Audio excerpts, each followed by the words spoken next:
Jesús. Amén. Pueden tomar asiento.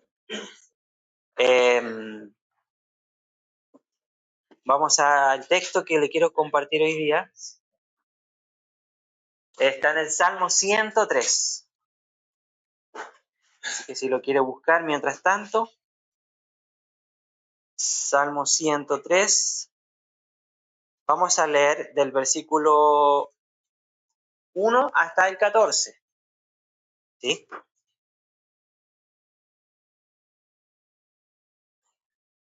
El Salmo 103 tiene 22 versículos. Lo vamos a leer hasta el 14, porque no nos va a dar el tiempo para poder analizar todo este salmo, pero es un salmo muy interesante.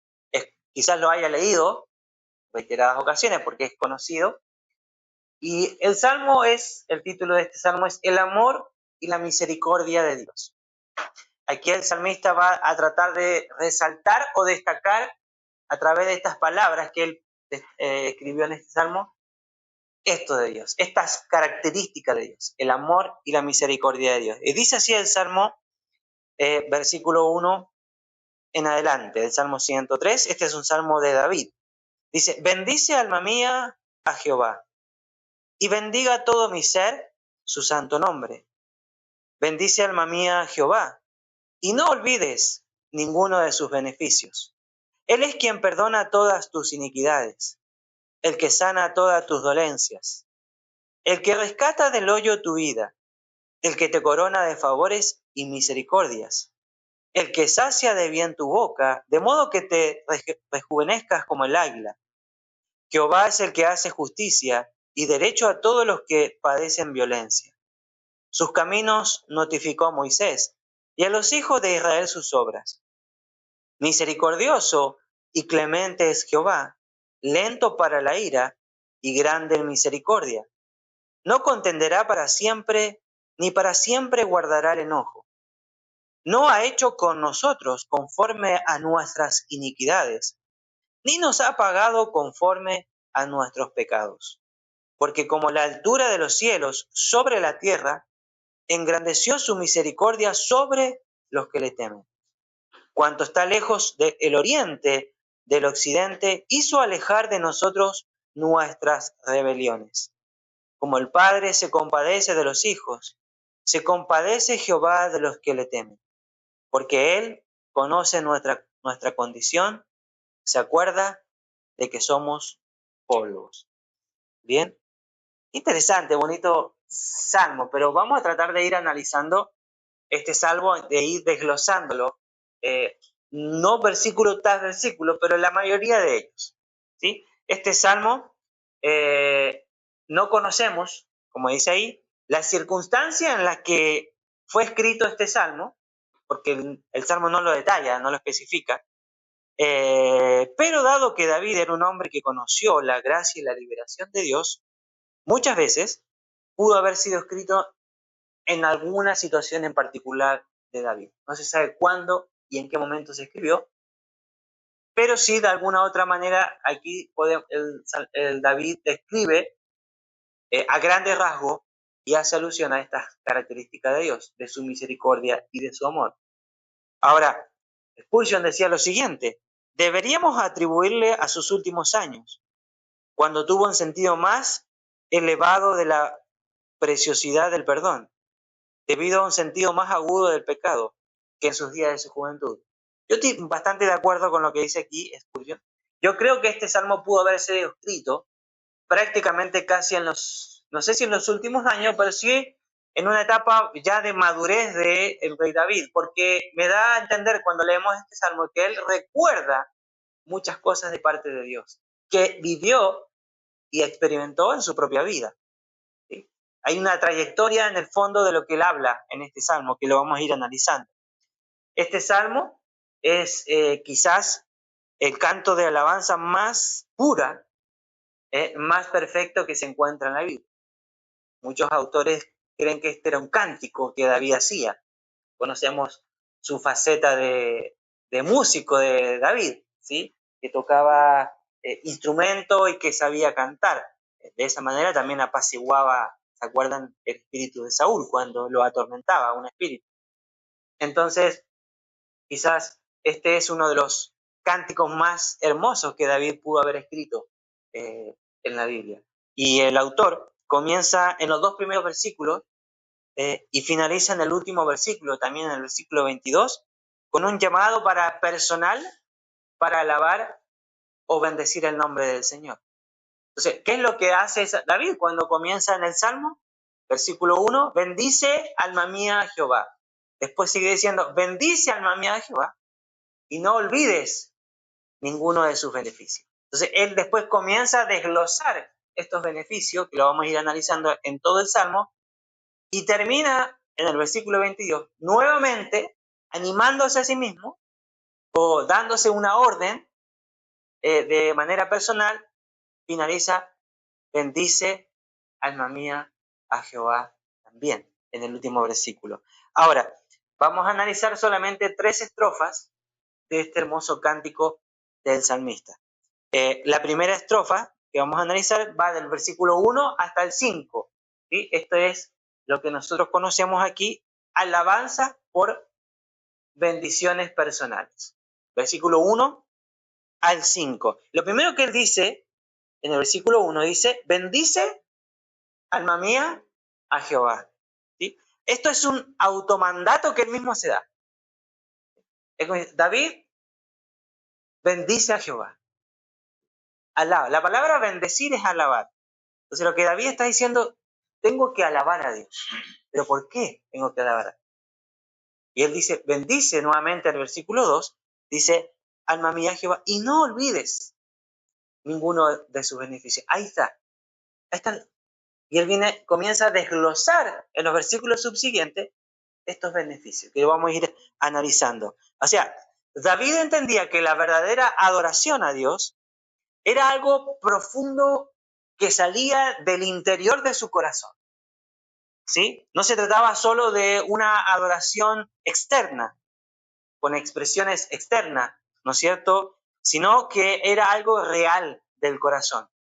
Cuando nosotros alabamos a Dios debemos hacerlo con un corazón profundo, con nuestro corazón totalmente rendido. Debemos adorar a Dios desde lo más profundo de nuestro ser. Que nuestra adoración no sea solamente una adoración externa de palabras, sino que realmente al alabar a Dios, a bendecir a Dios, tengamos que hacerlo con una conciencia, sabiendo por qué lo estamos haciendo. Ahora, y él dice, y bendiga todo mi ser su santo nombre. Aquí Pablo utiliza una palabra que significa todo su interior, todo lo que él es, toda mi esencia, todo lo que soy, todo mi ser, todo lo que yo soy, debe alabar a Dios. Entonces el salmista está diciendo, todo mi ser, externo e interno, todo debe alabar a Dios. Desde mi mente, desde mi corazón, todo lo que yo soy debe alabar y exaltar el nombre de Dios. A veces venimos o vamos a congregarnos y nuestra mente queda en la casa, ¿sí? Y tratamos de alabar, pero estamos pensando, se me quedó la oveja, no hice esto, me falta hacer, tengo que lavar para...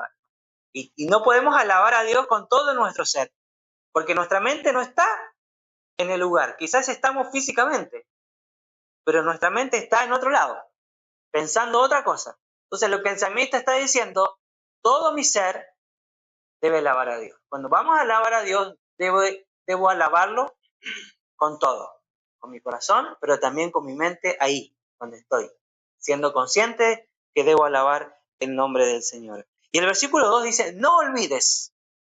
Aquí es como también se llama la atención a sí mismo, ¿sí?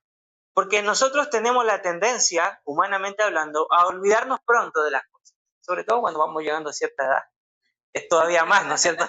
Se nos olvidan más. ¿Dónde dejé la llave? Y tengo la llave en el bolsillo.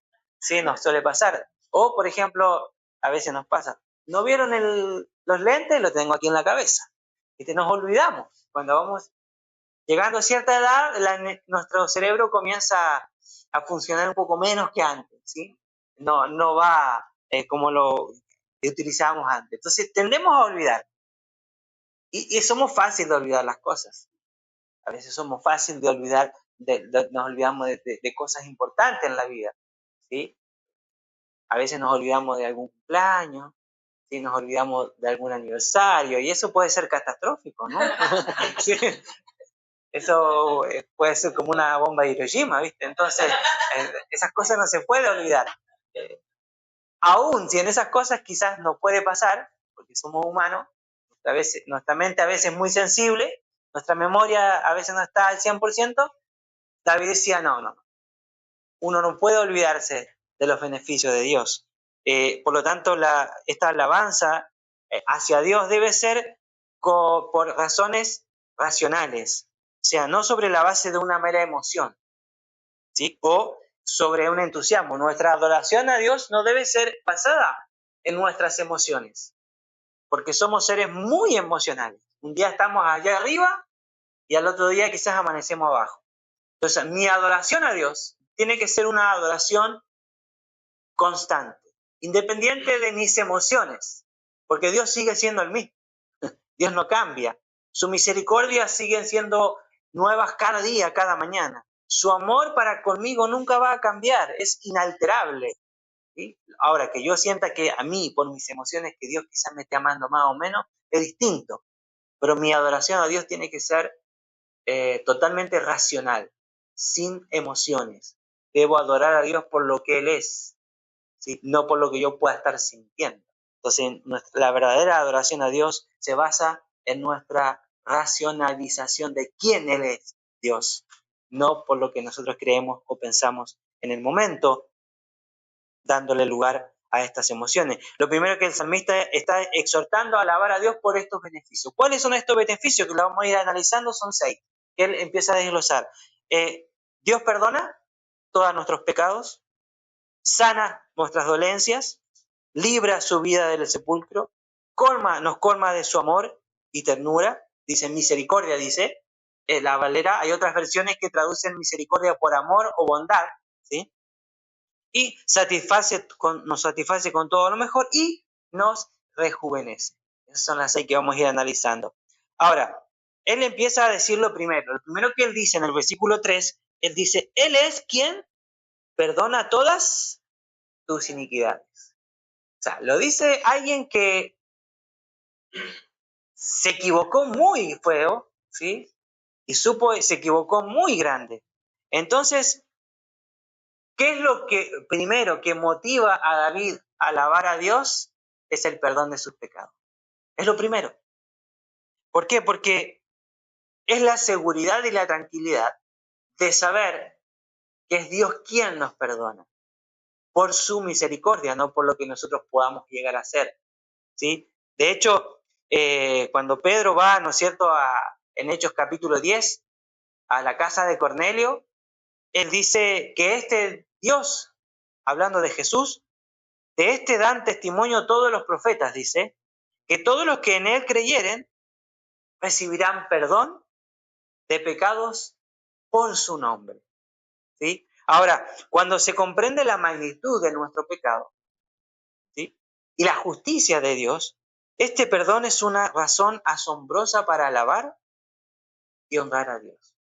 Cuando uno comprende la magnitud del perdón de Dios sobre nuestro pecado, uno dice, bueno, no me queda otra cosa más que alabar su nombre, porque no mereciendo el perdón, lo obtuvimos, ¿sí? Ahora, la profunda conciencia del pecado es la base de esta alabanza del salmista.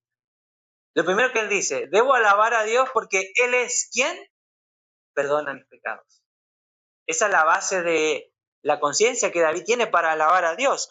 De hecho, Isaías dice lo siguiente, en el capítulo 1, versículo 18, dice, venid luego, dice Jehová, y estemos a cuenta. Si vuestros pecados fueren como la grana, como la nieve serán emblanquecidos. Si fueren rojos como el carmesí, vendrán a ser como blanca lana. ¡Oh, qué misericordia de Dios!, ¿no? ¿Cómo no va a alabar a Dios si Él es quien perdona todos nuestros pecados, nuestros errores? El saber que nuestros pecados han sido quitados para siempre por medio del sacrificio de Cristo es simplemente una razón o la verdadera razón de nuestra adoración a Dios. De hecho, primero Juan habla, dice que si confesamos nuestros pecados, Él es fiel y justo para perdonar nuestros pecados y limpiarnos de toda maldad. O sea, somos perdonados por medio del sacrificio de Cristo. Recibimos su perdón. Él es quien perdona todas nuestras iniquidades. El castigo de nuestras paz, dice Isaías, fue sobre él. Por lo tanto, ¿cómo no alabar a Dios? El salmista dice, ¿cómo no voy a alabar a Dios si Él es quien perdona todas mis iniquidades? O sea, la adoración debe fluir por gratitud. La verdadera adoración debe generar nuestra alabanza a Dios por gratitud, porque Él, a pesar de lo que nosotros éramos, Él decidió amarnos y perdonarnos. Y eso ya es un motivo para agradecer, porque no recibimos conforme a lo que merecíamos, sino que recibimos lo que no merecíamos. Y eso ya es motivo de darle honra, de alabar y exaltar el nombre de Dios. El salmista decía, tengo que bendecir a Dios, porque Él es quien perdona todas nuestras iniquidades. Debemos alabar, debemos exaltarle al Señor, porque Él es quien nos perdona. Lo segundo que dice, en el versículo 3 también dice, el que sana todas tus dolencias. Dolencia viene de una palabra que significa todo tipo de sufrimiento. La palabra dolencia en el original está relacionado con el sufrimiento interior y con el sufrimiento exterior. Entonces lo que el salmista está diciendo, Él es, aparte de perdonar nuestros pecados, el que sana todos nuestros sufrimientos, internos y externos. Dios sana física, psíquica y espiritualmente. Su obra es completa, totalmente completa. El versículo dice que Él sana todas tus dolencias, pero la pregunta sería esta, en la práctica, ¿son todos sanados? ¿Físicamente? Espiritualmente sí, todos podemos ser sanados.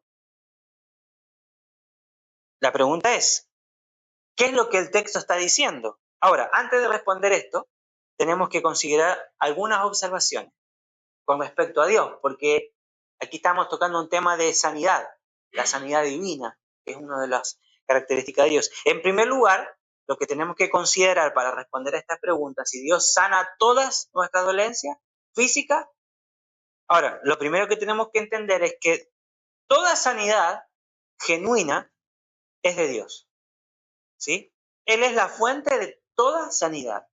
Es decir, uno de los nombres de Dios en el Antiguo Testamento era Jehová Rafa. ¿Y Rafa qué quiere decir? El Señor que sana, o el Dios sanador.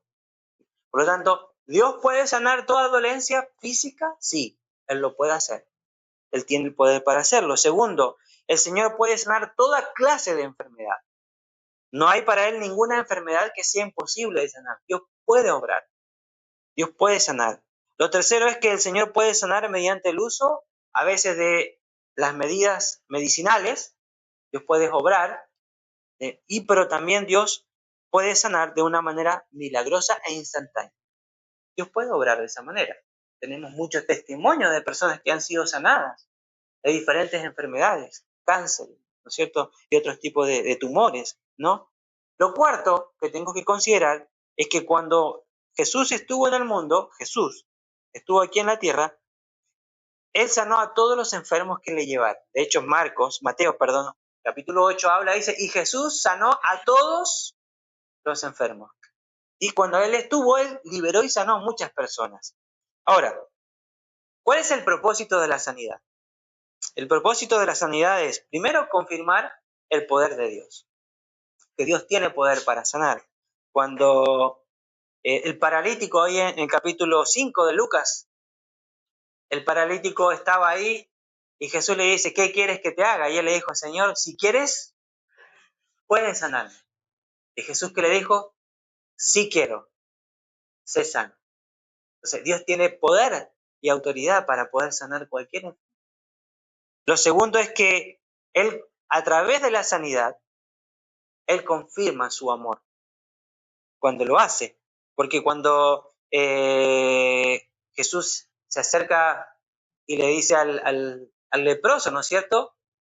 que también le estaba pidiendo que lo sanara, le dice, sé sano. Y de alguna otra manera Jesús expresa el amor. Ahora, lo que tengo que considerar en cuanto a la sanidad física es que la sanidad no es un derecho que yo debo, ¿sí?, reclamar, sino es un privilegio otorgado a los creyentes por su gracia divina, ¿sí? Por lo tanto, la sanidad no es un derecho, sino que es un privilegio que Él otorga divinamente de acuerdo a su voluntad. Por lo tanto, volvemos a la pregunta, ¿Dios puede sanar toda enfermedad física? Sí, lo puede hacer. La siguiente pregunta que tendremos que hacer, ¿todas las enfermedades físicas pueden ser sanadas por Dios? Sí. La otra pregunta sería, ¿y qué pasa si Dios no sana? Pablo dijo, ¿cuántas veces le pedí al Señor que me quitara eso? 3 veces.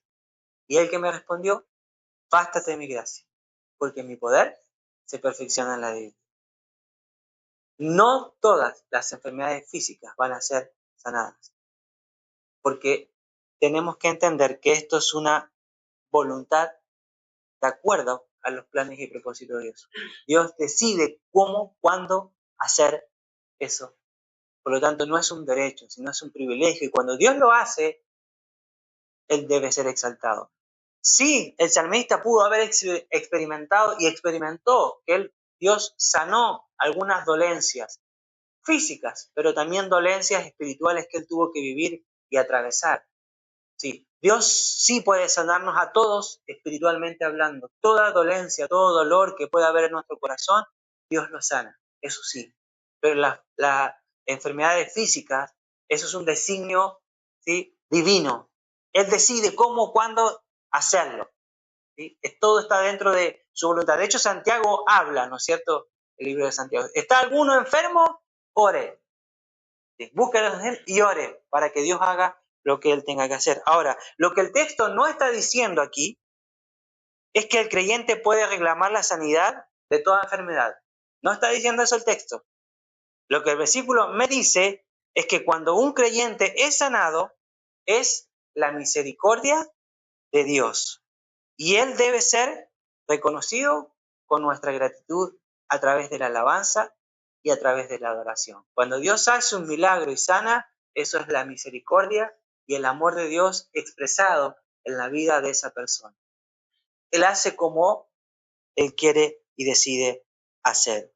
Bien, lo que Él sigue diciendo en el versículo 4, dice, el que rescata del hoyo tu vida. La palabra rescatar es la palabra redimir, ¿sí? Por lo tanto, cuando hablamos de redimir en el Antiguo Testamento, eso implicaba un costo. Cuando alguien redimía a alguien, tenía que pagar para rescatarlo. Por lo tanto, lo que el salmista está diciendo es que Él es quien nos redime, nos rescata del hoyo. La palabra hoyo es, literalmente en el original, es pozo. Entonces el salmista probablemente se refiere a una crisis que lo llevó cerca de la muerte, o una crisis que él atravesó en el ámbito interno del corazón. David tuvo muchas liberaciones a través de toda su historia. Por eso yo creo que este salmo él lo escribe ya cuando tenía una edad avanzada. Porque él dice, Él es el quien me rescata del hoyo. O sea, si dice alguien que la pasó, tuvo las miles peripecias, tuvo que vivir dentro de su tiempo como rey. Por lo tanto, David tuvo muchas liberaciones maravillosas de parte de Dios, donde Dios lo rescató de la muerte y del peligro. Una larga parte de su vida huyendo de hombres que lo buscaban constantemente para matarlo. Constantemente su vida estuvo en peligro, Dios lo rescató. También perdió a muchos amigos e hijos a través de batallas, de peleas, de guerras que tuvo. Y también fue traicionado y burlado por personas que él amaba. Entonces David tuvo que atravesar muchas cosas. Y él dice, de todas esas, él me rescató, él me sacó. No solamente Dios sana las enfermedades, sino que también Él nos redime o nos rescata de nuestras vidas en o del hoyo en el que estábamos, o de la situación en la que estábamos atravesando. Antes de conocer al Señor, muchos de nosotros quizás nos sentíamos en un pozo, ¿sí? Y el Señor nos rescató de ese pozo y nos trajo aquí. De hecho, el Señor nos rescató a cada uno de nosotros en el hoyo en el que estábamos. Y eso ya es motivo de gratitud. El salmista decía en el Salmo 40, unos salmos antes de este salmo, él decía lo siguiente en el versículo 2 y 3. Dice, y me hizo sacar del pozo de la desesperación, del hoyo, del lodo cenagoso.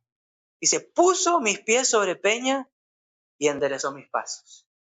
Puso luego, después de esto, después que el Señor nos saca, nos rescata de ese hoyo en el que estábamos, en ese hoyo de que estábamos, que sea de angustia, de depresión, en lo que estábamos viviendo, después que nos saca, nos rescata, dice el salmista, puso luego, después de esto, puso luego en mi boca un cántico nuevo, alabanza a nuestro Dios. Quizás nuestro cántico en ese hoyo era un cántico de tristeza, era un cántico de angustia, era un cántico de dolor, era un cántico de sufrimiento. Pero cuando el Señor nos sacó de ese pozo, puso un cántico nuevo, un cántico de esperanza, un cántico de restauración, ¿sí? Un cántico de una vida nueva, ¿sí? Un cántico de sentirse amado y querido. Entonces un cántico nuevo. Dice, verán esto muchos y temerán y confiarán en Jehová. Qué precioso este Dios. De donde estábamos, Él nos rescató. De ese hoyo, dice el salmista. Y después dice lo siguiente en el versículo, dice, el que te corona de favores y misericordia. Qué tremendo. La grandeza de Dios se extiende más allá de salvarnos del pecado, de la enfermedad o sacarnos de ese pozo de la angustia. Mediante la bendición de Dios somos coronados con su gran amor y su misericordia. De hecho, Lamentaciones capítulo 3 dice, por la misericordia de Jehová no hemos sido consumidos, porque nunca decayeron sus misericordias, nuevas son cada mañana. Grande es su fidelidad. Qué tremendo, ¿sí? Él nos sacia de cosas buenas durante toda nuestra vida. Versículo 5 dice, el que sacia de bien tu boca, de modo que te rejuvenezcas como el águila.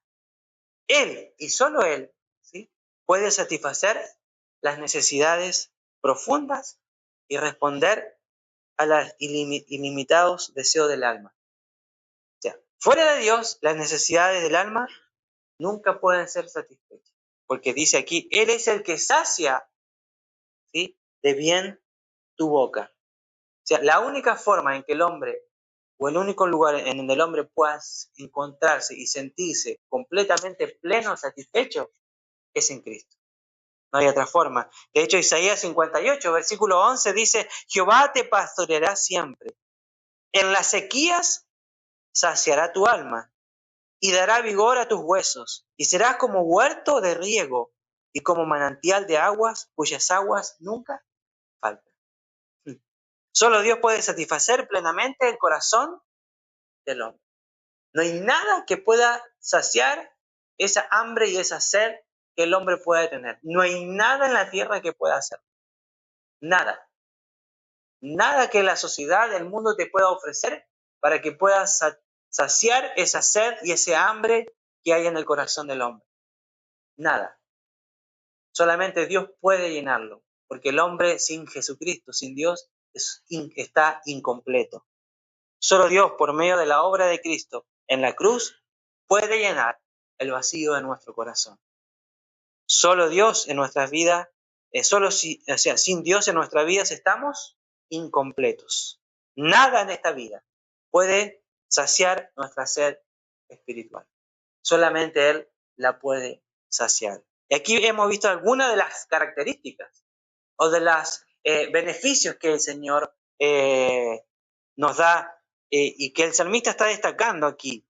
Lo primero que dice, el que perdona nuestros pecados. Lo segundo, el que sana nuestras dolencias, ¿no es cierto? Lo tercero es que nos corona de favores, de misericordia. O sea, nos da algo que no merecíamos. Ya el hecho de ser perdonado ya es mucho. Y el Señor dice, no sé si cuando ustedes van a la casa de sus abuelitas o a la casa de su mamá, dice, no, y llévate esto y llévate el otro, y te da una bolsa, ¿no? Y se va, y uno se va yendo y dice, no, toma, y viene con un zapallo, llévate el zapallo, ¿sí? Y te da nomás cosas, ¿no?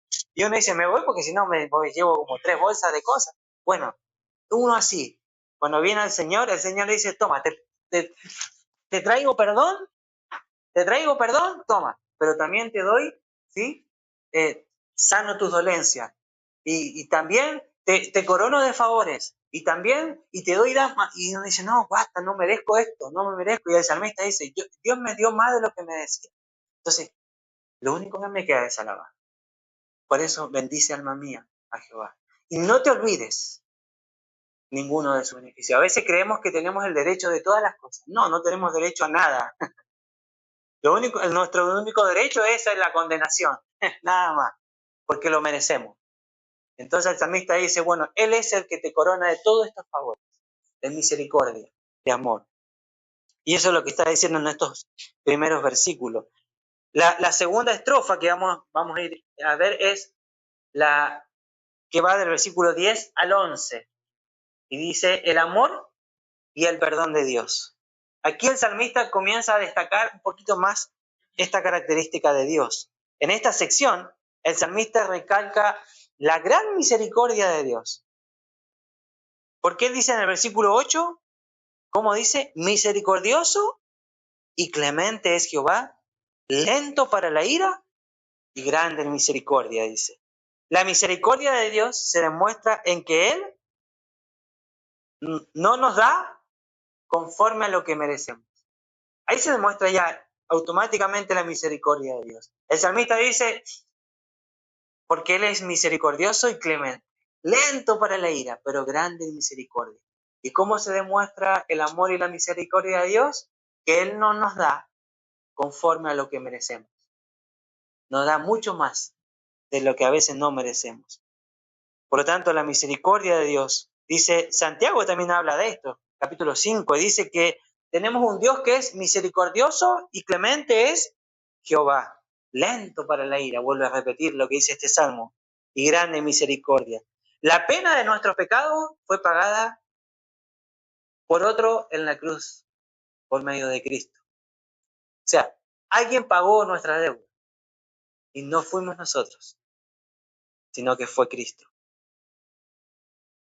Cristo ha pagado la deuda una vez para siempre, como veíamos, ¿se acuerdan? En el Hebreos, cuando hablábamos de este sumo sacerdote, y así nosotros nunca se nos demandará a nosotros esa deuda, porque esa deuda ya fue cancelada. Es decir, que ante los ojos de Dios, cuando aceptamos a Cristo en nuestro corazón, no hay deuda, no le debemos nada, porque somos justificados ante los ojos de Dios por medio de Jesucristo. O sea, él dice, versículo 9 dice, no contenderá para siempre, ni para siempre guardará el enojo. Yo me acuerdo cuando mi mamá se enojaba, arbitroya, se enojaba, ¿no? ¿Sí? Y el pastor Marcelo le decía la chanclera voladora. ¿Sí? Podía estar como a 5 kilómetros, pero igual la chanclera llegaba y te la daba. Tenían una puntería, si iban a los Juegos Olímpicos, algo ganaban. Una puntería impresionante, ¿no es cierto? Hasta te llegaba la cuestión. Y uno caía ahí, ¿sí? Y dice, mamá está enojada. ¡Sí, está enojada! Hay una ciega de nuevo. ¿Está enojada? ¡Sí! ¡No te quiero ver hoy! ¿Sí? Y le duraba, mi mamá era rencorosa, ¿no es cierto? Sí, le duraba el enojo. Era brava la señora. Pero aquí dice que Dios no guardará su enojo para siempre. Estamos hablando de alguien misericordioso, generoso, ¿no? Y aquí el salmista recalca el amor y la misericordia de Dios. Lo vuelvo a rescatar. De hecho, el libro de Miqueas, capítulo 7, ¿sí? Dice, ¿qué Dios como tú, dice? Decía Miqueas, que perdona la maldad y después dice, y olvida el pecado del remanente de su heredad. Dice, no retuvo para siempre su enojo. ¿Por qué dice? Porque se deleita en misericordia. Este Dios se deleita más en amar que en castigar. Y aquí vemos la misericordia de Dios. Y el salmista está tratando de destacar el amor y la misericordia de Dios en estas estrofas y en estos versículos. Y el versículo 9 dice, no contenderá para siempre, ni para siempre guardará su enojo. De hecho, Él no ha hecho con nosotros conforme a nuestras iniquidades. Dice el Salmo 103, ni nos ha pagado conforme a nuestros pecados. Versículo 10, más adelante dice, no ha hecho con nosotros conforme a nuestras iniquidades, ni nos ha pagado conforme a nuestros pecados. Esta es la misericordia de Dios. Este es el amor de Dios. Es decir, el versículo 10 que sigue haciendo, sigue ampliando este tema del amor y la misericordia de Dios. Pues nuestros pecados merecen muchísimos más castigos, pero Dios ha provisto una redención por amor. El libro de Juan, ese texto tan conocido, 3:16, porque de tal manera amó Dios al mundo. ¿Qué hizo? Envió a su Hijo. El amor y la misericordia de Dios estaba evidenciándose en la vida y obra de Cristo Jesús. Cristo es la evidencia y la expresión más grande del amor de Dios. Aquí el salmista estaba diciendo, yo creo que aquí el salmista quizás no se estaba dando cuenta de la profundidad de lo que le estaba escribiendo, pero a mí no me cabe la menor duda de que estaba siendo inspirado y guiado por el Espíritu Santo en lo que estaba escribiendo. Porque acá dice, porque Él no nos ha pagado conforme, dice, a nuestras iniquidades. Uy, qué tremendo eso. Qué tremendo. No nos ha dado conforme a lo que merecíamos, cada uno de nosotros. Debemos alabar al Señor por lo que no ha hecho, tanto como por lo que ha hecho por nosotros. Porque Él no nos dio conforme a lo que merecíamos. Él no nos pagó, no nos castigó conforme a lo que merecíamos. Entonces, Spurgeon decía lo siguiente, debemos alabar a Dios por lo que no ha hecho de la misma manera que por lo que sí ha hecho. Ambas cosas merecen nuestra adoración y nuestra gratitud a Dios. Romanos 5:8 dice, más Dios muestra su amor para con nosotros en que siendo aún pecadores, ¿qué hizo Cristo? Murió por nosotros. El amor y la misericordia de Dios no nos pagó conforme a lo que merecíamos. Primera Juan, capítulo 4, versículo 9 dice, en esto se mostró el amor de Dios para con nosotros, en que Dios envió a su Hijo unigénito al mundo para que vivamos por Él. Nuevamente, vemos un texto donde nos resalta y nos demuestra que Él no nos pagó conforme a lo que merecíamos, sino que Él decidió expresar su amor y su misericordia y nos dio lo que no merecíamos, que fue el perdón de nuestros pecados por medio de la obra de Cristo en esa cruz. ¿Que Dios castiga? Sí castiga, pero mucho menos de lo que merecemos. ¿Sí? A veces cuando los papás nos castigan, esto es injusto, no, te lo mereces, y más te voy a dar. Pero Dios dice, no, mereces esto, pero te voy a dar misericordia, perdón. Yo creo que la misericordia y el amor de Dios, cuando uno recibe y experimenta eso, creo que no hay argumentos que pueda contrarrestar eso. Lo único que le queda al hombre es postrarse, rendirse a los pies y decirle, Señor, gracias. Te doy gracias. Porque yo no lo merezco, no lo merecía, porque soy pecador. Y te doy gracias por tu misericordia, porque tú me expresas y me demuestras lo contrario que merecía. Merecía castigo, condenación, muerte. Y Cristo dijo, el que está en Cristo es una nueva persona. ¿Sí? Porque la paga del pecado es muerte. Y la dádiva de Dios, el regalo es vida en Cristo Jesús. ¡Wow! ¡Qué tremendo! ¿Cómo no alabar a un Dios así? Tan misericordioso, tan amoroso. ¿Sí? ¡Qué tremendo! Y finalizamos con la última estrofa, que es del versículo 11 al 14, que también sigue destacando el salmista aún más la grandeza de su misericordia. Aquí ya va a expresar la misericordia de Dios al extremo, ¿sí? va a engrandecer la misericordia de Dios al extremo. Versículo 11 al 14. El salmista en estos textos procura describir la grandeza del amor de Dios. ¿Hasta dónde es? ¿Sí? El amor de Dios al proveer el plan de salvación es inmensurable. ¿Sí? El amor de Dios al proveer el plan de salvación es inmemorable, inmensurable, ¿sí? Comparable. No se puede comparar.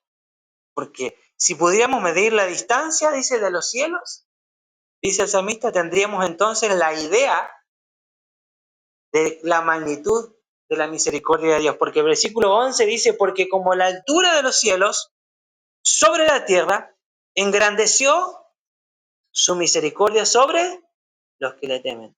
Y después dice, cuanto está lejos el oriente del occidente, así, dice, hizo alejar de nosotros nuestras rebeliones. Es decir, si podríamos comprender la magnitud de la distancia entre la altura de la tierra y el cielo, podríamos comprender de alguna manera la magnitud de la misericordia de Dios. Eso es lo que está diciendo el salmista en este texto. Ahora, en este párrafo el salmista usa esta figura para explicar la grandeza infinita de la misericordia de Dios. No tiene límite. Por eso cualquier persona que se postre ante los pies de Dios y se rinda y pida perdón y se arrepienta de corazón, va a recibir misericordia de Dios, independiente de lo que haya hecho o de lo que haya sido. La misericordia de Dios es tan grande que a veces nuestra mente, tan finita, no logra comprenderla ni tampoco logra dimensionar. No. ¿Por qué? Porque nosotros no lo comprendemos. Porque la misericordia de Dios va mucho más allá de nuestra comprensión. Por eso a veces encontramos con personas, no, es como ahora se viene a ser el santo. No comprendemos la misericordia de Dios. Es mucho más allá, es mucho más profunda de lo que nosotros podemos llegar a comprender de nuestra lógica humana. Dice la misericordia de Dios, primero dice que es inmedible, no se puede medir la misericordia de Dios. ¿Por qué? Porque habla de la altura del cielo y la tierra, no hay una forma de medirlo, no se puede. Entonces, la misericordia de Dios no tiene límite, no tiene medida, ¿sí?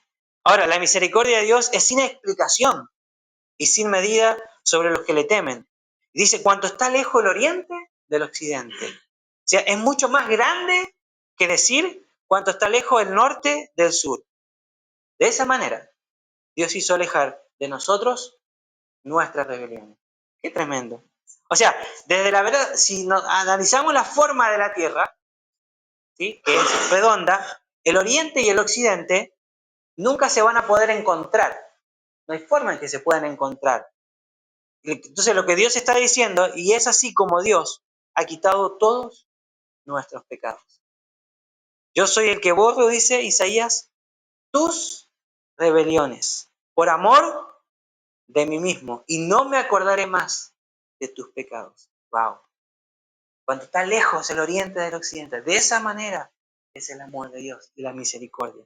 No hay forma en que se puedan encontrar esto. Entonces no hay forma en que Dios, una vez que me perdone, vuelva a recordar lo que Él nos perdona. Aquellos pecados han sido alejados para siempre de la vista de Dios por un milagro de amor, por un milagro que fue ejecutado a través de la vida y obra de Cristo. El versículo 17 declara lo siguiente, más adelante no lo vamos a leer porque vamos a llegar hasta el 11, pero él en el versículo 17 dice lo siguiente, de este mismo salmo, mas la misericordia de Jehová es desde la eternidad y hasta la eternidad, sobre los que le temen. Aquí sigue expresando más lo que es la misericordia de Dios. O sea, la misericordia de Dios es estable y es duradera. O sea, no cambia. Desde la eternidad hasta la eternidad. Es estable, no cambia, no se modifica. La misericordia de Dios dura desde la eternidad, es decir, para siempre. ¿Sobre quiénes? Sobre aquellos que le temen. Sobre aquellos que se postran. Sobre aquellos que se rinden. Sobre aquellos que se arrepienten. ¿Sí? Nunca hubo un momento en que Él no te amara. Nunca hubo un momento en que Dios no nos amara. Él nos amó desde la eternidad. ¿Te acuerdas cuando leamos un salmo Desde el vientre, decía el salmista. Desde que me estaba gestando, ya Dios ahí tenía un plan para con nosotros. Ya de ahí Dios nos estaba amando. ¿Sí? Su misericordia es eterna. Ni hubo un tiempo en el que Él me haya amado menos. ¿Por qué? Porque su amor es inalterable. Él me amó siempre, desde la eternidad. Él nos ha amado. No ha cambiado. No hay nada que yo pueda hacer para que Dios me deje de amar. O que Él me ame menos. O que me ame más. No hay nada. Su amor es inalterable. No cambia. Sigue siendo el mismo. Él nos sigue amando siempre. Desde el primer día, desde la eternidad, Él ya nos amó y nos sigue amando con la misma intensidad hasta el día de hoy. Y nos seguirá amando hasta que nos toque partir de la misma manera y de la misma forma, independiente de lo que yo pueda hacer o hacer. Su amor sigue siendo el mismo. ¿Qué puede proveer más seguridad? Al comprender el amor y la misericordia de Dios. ¿Qué mayor seguridad que eso? ¿Sí? Tampoco quiero que entremos en el libertinaje de decir, bueno, total, Dios me ama y hago lo que quiero. No, no es eso lo que el salmista está diciendo.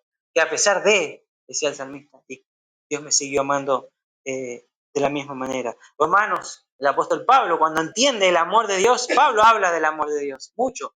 Y cuando él entiende, alguien que experimentó el verdadero amor de Dios siendo lo que él era, el apóstol Pablo, él dice en Romanos capítulo 8, dice, por lo cual estoy convencido que nada me puede separar de su amor. Nada. Él lo comprendió. Aquí Pablo nos expresa un poquito más profundo lo que el salmista está diciendo en este versículo del Salmo 103. Dice, nada me podrá separar del amor de Dios, ni la muerte, ni la vida, ni ángeles, ni principados, ni lo presente, ni lo porvenir, ni poderes, ni lo alto, ni lo profundo, ni ninguna otra cosa nos podrá separar del amor de Dios que es en Cristo Jesús nuestro Señor. Nada nos puede separar, porque su amor es tan profundo, desde la eternidad hasta la eternidad. Qué tremendo. Dice, la otra figura que enfatiza lo mismo es cuando Dios perdona los pecados. Él dice que no nos los vuelve a traer a memoria. Primera de Juan habíamos leído que dice que si confesamos nuestros pecados, Él es fiel y justo para perdonar nuestros pecados y limpiarnos de toda maldad. Qué tremendo. Y Él dice, ya vuelve a instalar otra ilustración más y otro ejemplo de cómo es la misericordia de Dios, ya en el versículo 14, en el último versículo de nuestro estudio de hoy. Dice el versículo 14, porque Él conoce nuestra condición. ¿Sí? Se acuerda de que somos polvo. Pero antes dice, en el versículo 13, como el Padre se compadece de los hijos, se compadece Jehová de los que le temen. Ahí vuelve a poner otra ilustración de la misericordia y del amor de Dios. De un padre con un hijo. Utiliza otra ilustración. Si bien dice, bueno, si quedé corto con la altura, con el norte, bueno, aquí hay otra ilustración para que podamos comprender más y nos pone el ejemplo del amor de un padre hacia un hijo. Y dice, David continúa describiendo la abundante misericordia y amor de Dios, de la forma en que un buen padre cuida y hasta se compadece de los hijos en su fragilidad y debilidad. De esa manera Dios se compadece de aquellos que le temen. Todavía el salmista agrega otra comparación, que es la comparación del padre hacia sus hijos. De hecho, uno como padre siempre va a amar a sus hijos independiente de lo que hagan o como sea. Siempre va a ser hijo de uno y siempre va a seguir amando. Entonces lo que el salmista está diciendo, así como un padre sigue amando a su hijo de la misma manera, a pesar de lo que haga o haya hecho, su amor no va a cambiar hacia su hijo, va a seguir siendo su hijo y él va a seguir siendo su padre. De la misma forma, el amor y la misericordia de Dios es hacia sus hijos. De la misma manera. Con mayor razón, este Dios. Si nosotros buscamos algunos textos con respecto a esto, el libro de Juan, capítulo 1, versículos 12, dice, más a todos los que le recibieron, a los que creen en su nombre, ¿les dio qué? Potestad de ser hechos hijos de Dios. Y él lleva esta relación de amor y misericordia de Dios de un padre hacia sus hijos. Bueno, ¿y quiénes son sus hijos? Sus hijos, el salmista dice aquellos que le temen. Y Juan dice que a los que creen en su nombre, en Cristo Jesús, a que lo aceptan, son recibidos como hijos. Gálatas 3:26 habla de que todos somos hijos por medio de la fe a través de Cristo Jesús.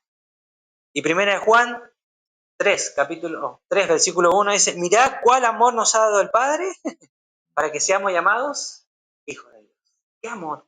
¡Qué tremendo! Entonces, de alguna u otra forma podemos comprender y dimensionar desde nuestra mente lo que el salmista está diciendo en este Salmo 103. Del amor, la misericordia de Dios. ¡Wow! ¡Qué tremendo! Este es nuestro Dios.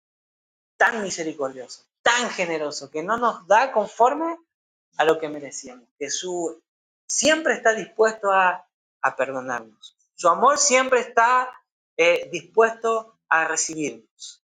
Sus brazos siempre están extendidos para aquellos que quieran acercarse a Él, y Él nos recibe no con reproches, ¿sí? No con recriminaciones. Él nos recibe y nos dice, ven, porque siempre te tuve esperando. Y todo lo que hiciste, si te arrepientes, dice el Señor, no importa, te perdono, lo olvido, ¿sí? Porque sus misericordias son grandes, son nuevas cada día, dice, y cada mañana. Y como conclusión a esto, tenemos que decir que el salmista da un círculo completo en todo este salmo, completo. Termina como empezó. En el versículo, si ustedes ven el versículo 22, en el último, ¿sí? En la última parte, dice el versículo 22, bendice a Jehová vosotros todas sus obras, en todos los lugares de su señoría. Y termina diciendo cómo empezó. Bendice, alma mía, a Jehová. Qué tremendo, ¿no? O sea, David termina el Salmo como lo comenzó, con un llamado a su propia alma a bendecir a Dios, dándole el honor y alabanza que solamente le corresponden a Él. Y después de las muchas razones dadas en el Salmo 103, ¿sí? David tenía aún más razones para bendecir a Jehová al final de este salmo. La pregunta que nos tenemos que hacer es la siguiente: ¿hemos recibido el perdón de Dios por todos nuestros pecados? Sí. ¿Lo merecíamos? No. Romanos 6:23 habíamos dicho, porque la paga del pecado era, mas la dádiva es. Cristo mismo dijo, yo he venido para que tengan vida, y vida en abundancia. O sea, ¿qué hemos hecho nosotros para merecernos el perdón? Nada. Pero ¿qué hizo Dios para perdonarnos? Todo. Segunda de Corintios, capítulo 5, dice, al que no conoció pecado, por nosotros lo hizo pecado. ¿Para qué? Para que nosotros fuésemos hechos justicia de Dios. Cristo hizo todo. De hecho, en otro texto dice, ¿dónde estaba Dios? Estaba en Cristo reconciliando consigo al mundo. Él lo hizo todo. No merecíamos nada. Lo único que nos queda a nosotros, ¿sí? Al entender su gracia y su misericordia inmerecida sobre nuestras vidas, es alabarle, exaltarle, y glorificar. Lo único que nos queda ante este salmo. No hay otra forma, ¿sí? Y es lo que el salmista está diciendo aquí. Y termina diciendo, bendice, alma mía, a Jehová. Gracias por escuchar este audio. Esperamos que haya sido de bendición para su vida. Para más videos y prédicas ingrese a nuestro canal de YouTube.